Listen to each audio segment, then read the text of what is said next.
বিশ্ব যোগা দিবস যখন উপলক্ষে আজকে আমাদের সিভিল সার্জন ইশারত পত্রিকা আয়োজিত আলোচনা সভা এবং একটু আগে সকালের দিকে আমাদের এখানে র্যালি হয়েছে র্যালি পরবর্তী আলোচনা সভা এই আলোচনা সভার সীমান্ত প্রধান আমাদের মৌলভীবাজারী জেলা প্রশাসক তিনি ইতিমধ্যে বিভিন্ন ক্ষেত্রে অসাধারণ এবং ব্যতিক্রমধর্মী অবদান রেখে আমাদের মৌলভীবাজারবাসীকে সমৃদ্ধ করেছেন। আমি তাকে বিশেষভাবে অভিনন্দন জানাই এবং এখানে শুরুতেই ঈদ বাংলাদেশ কর্তৃক যে প্রতিবেদন দেওয়া হয়েছে তাদেরকে ধন্যবাদ জানাই এবং একটা দীর্ঘ বক্তব্য রেখেছেন আমাদের ডক্টর সাইদ আনোয়ার এনজিপি অত্যন্ত সমৃদ্ধ এবং দীর্ঘ বক্তব্য রেখেছেন এবং আমাদের মাঝে উপস্থিত আছেন ডক্টর হাসান মাহমুদ কাজল চিফ মেডিকেল অফিসার পিলে এবং উপস্থিত আছেন ডাক্তার বর্ণালী দাস এবং আমাদের পুলিশ প্রশাসন থেকেও উপস্থিত আছেন পুরামিন সহ এখানে বিভিন্ন চিকিৎসকবৃন্দ সম্মানিত সুধীমণ্ডলী। আমি নাটা মৌলভীবাজার জেলা শাখার পক্ষ থেকে সকলকে আন্তরিক অভিনন্দন এবং শুভেচ্ছা জানাচ্ছি। আসলে দীর্ঘক্ষণ বক্তব্য হয়েছে, সামনে আবার জোহরের নামাজ সময় চলে যাচ্ছে। এখন হচ্ছে যে আমরা নাটা থেকে প্রতি 3 মাস বিভিন্ন শ্রেণীও আমাদের মাননীয় জেলা প্রশাসক বক্তব্য জানাচ্ছি।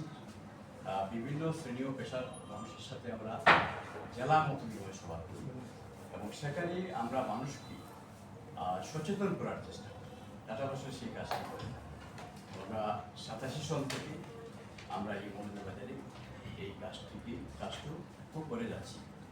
তো আসলে এই যে বিশ্ব যক্ষ্মা দিবস 1993 সন থেকে বাংলাদেশ সরকার এবং বেসরকারি বিভিন্ন এনজিও সরকার এবং সরকারি এবং বেসরকারি উদ্যোগের মাধ্যমে আমরা এই যক্ষ্মাকে নির্মূল করার চেষ্টা করে যাচ্ছি।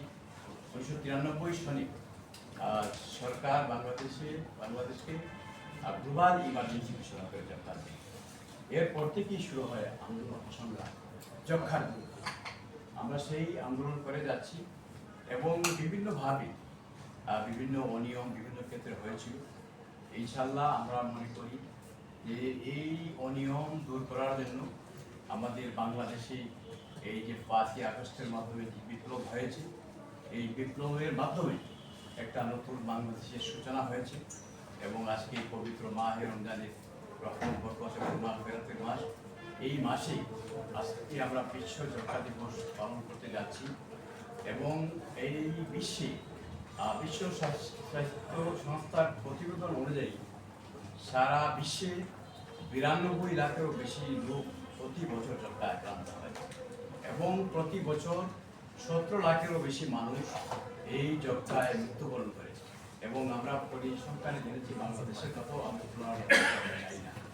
তো আমি যেটি বলতে চাই, সরকারি এবং বেসরকারি সমন্বয়ের মাধ্যমে আমরা যদি সবাই একযোগে কাজ করি, আমাদের মাননীয় ডিসি মহোদয় বলেছেন যে আসলে কোনো সরকারেরই একার পক্ষে এই সমস্ত কাজ করা সম্ভব না।